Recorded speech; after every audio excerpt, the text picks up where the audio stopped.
Welcome back. Joining me now is House Speaker Mike Johnson of Louisiana. Speaker Johnson, welcome back to Meet the Press. Great to be with you. Well, it is great to have you. You just heard my conversation with Congressman Massey, Congressman Khanna. So let me start off with this question. Why did you adjourn the House early? And does it run the risk of feeding the perception that there's something to hide in the Epstein matter? Look, these are all important questions. Let me be absolutely clear, as we have been from the very beginning. House Republicans insist upon the release of all credible evidence and information related to Epstein in any way. But we are also insisting upon the protection of innocent victims. And our concern is that the Massey and Khanna discharge petition is reckless in the way that it is drafted and presented. It does not adequately include those protections, and I can explain all the details of that.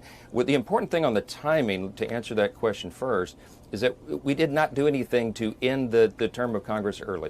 The Massey-Khanna discharge petition was filed so that it would not ripen until a day after Congress had previously been scheduled for almost a year to be out of session and in the district work period for August, and that is the timing of it. So what we did do this week is end the chaos in the Rules Committee, because the Democrats are trying to use this in a shameless manner for political purposes, quite obviously. They hijacked the Rules Committee and they tried to turn it into an Epstein hearing. That's not what the Rules Committee is about. So that's why the floor votes ended on Wednesday instead of Thursday. But the work of Congress continues, and the schedule of Congress was published well over a year ago, December of 2024. So none of this was a surprise. And Khanna and Massey could have brought their discharge petition a day earlier and prevented that, or, as noted earlier, any time over the last 4 years. They did not do it during the Biden administration, and that's an important point for everybody to note.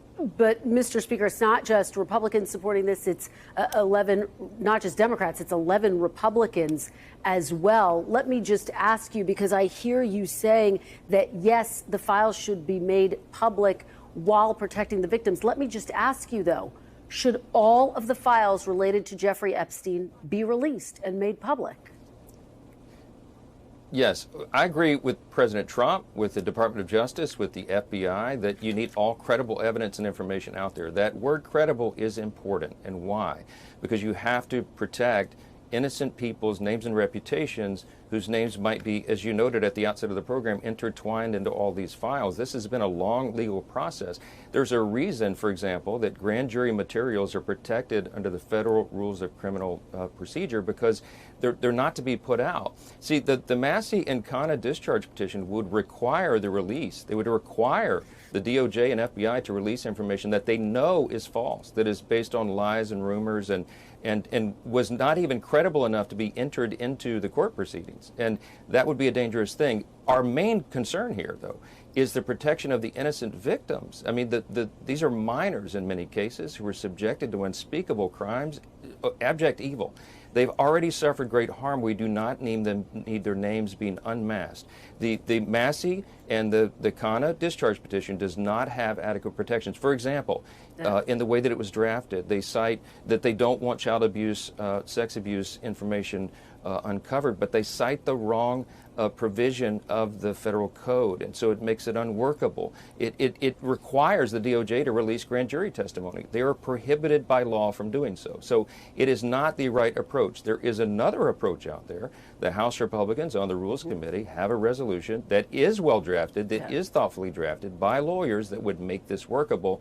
That's the approach. We have to protect the innocent. We'll do it at all cost. They do say that they want victims' names redacted, though, just to be clear. Let me move on to Ghislaine Maxwell. Yes, but their language doesn't adequately produce that. Yes, go ahead. Okay. Yeah. Let me move on to Ghislaine Maxwell. As you know, Mr. Speaker, the Deputy Attorney General spent 2 days interviewing her. She, of course, has been convicted of grooming, recruiting, abusing young teenage girls, along with Jeffrey Epstein. Mr. Speaker, Maxwell's attorney said she answered all questions honestly and truthfully, but do you think that Ghislaine Maxwell can be trusted? Well, I mean, look, it's a good question. I hope so. I hope that she would want to come clean. We certainly are interested in knowing everything that she knows. And as you'll note, in our House Republican majority, we're working towards that. Chairman Comer and our Oversight Committee has already issued their own subpoena. They want to bring in Ghislaine Maxwell as well. I hope she's telling the truth. She is convicted. She is serving a 20-year sentence for child sex trafficking, and so her character is in some question. But if she wants to come clean now, that would be a great service to the country, and we'd like to know every single bit of information that she has. I certainly hope she's telling the truth. Well, listen, this week, President Trump didn't rule out a pardon for Ghislaine Maxwell. Of course, that's one of the big questions looming over all of this. So let me put this to you, Mr. Speaker. Would you support a pardon or a commutation for Ghislaine Maxwell, a convicted sex trafficker?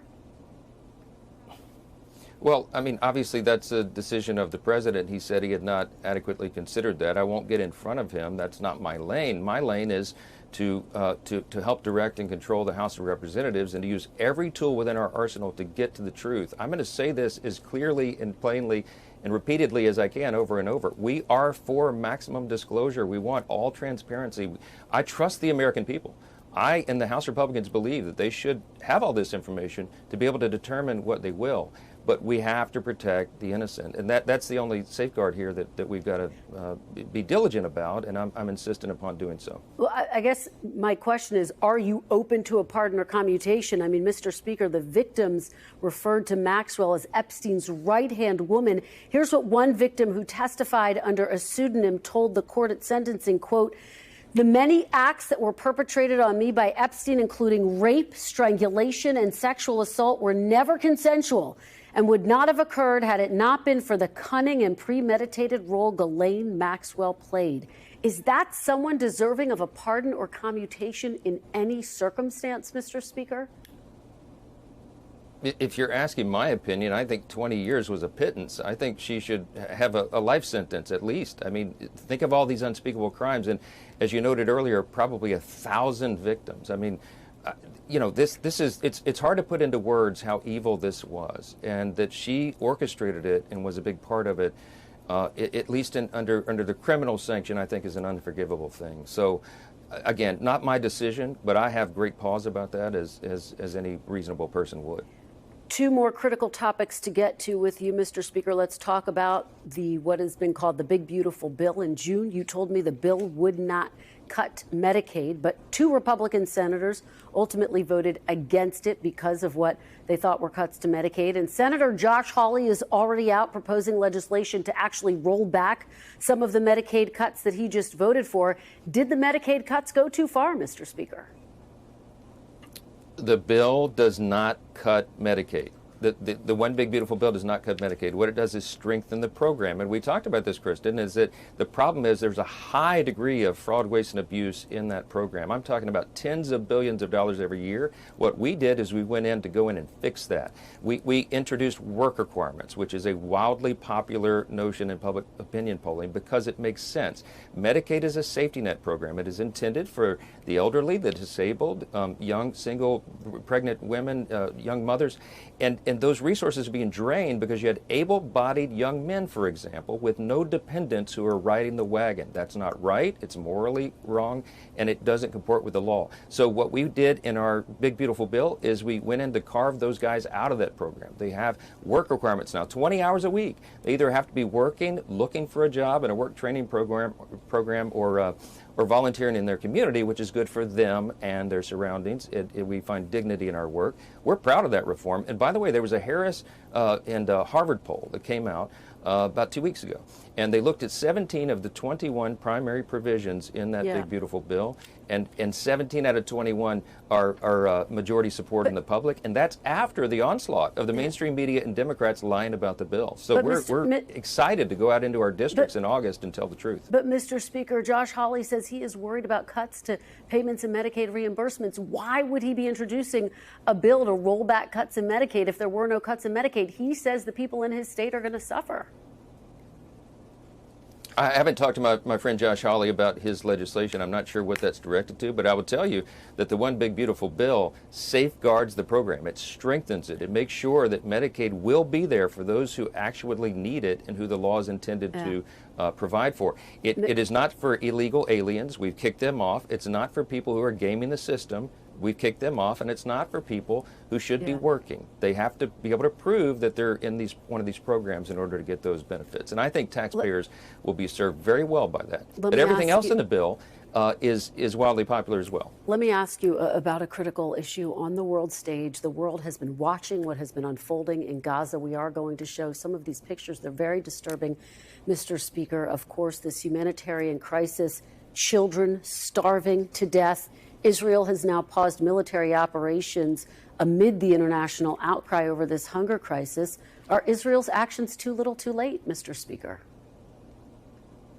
The images are disturbing and heartbreaking. We all want a peace there in that region. President Trump is trying to forge that, and we support it 100%. I will tell you that I've spoken to my friend Ambassador Leiter, the Israeli ambassador to the U.S., and to other Israeli officials. This is important to note. Israel, since this war began, has supplied over 94,000 truckloads full of food. It's enough food to feed 2 million people for 2 years, trying to get that into Gaza. But Hamas has stolen the food. A huge amount. In fact, in 2024, the numbers are that Hamas profited over $500 million in stolen food aid that was supposed to go to these poor people who needed it. That's half of their budget. So this is a broken system. The UN needs to work with Israel to make sure that the food is getting to the people that need it most. The IDF, I'm told as recently as this morning, will begin tomorrow in opening new channels of distribution to get it to those people who are desperately in need. That's Israel's intention. That's the U.S.'s intention, and the UN as well.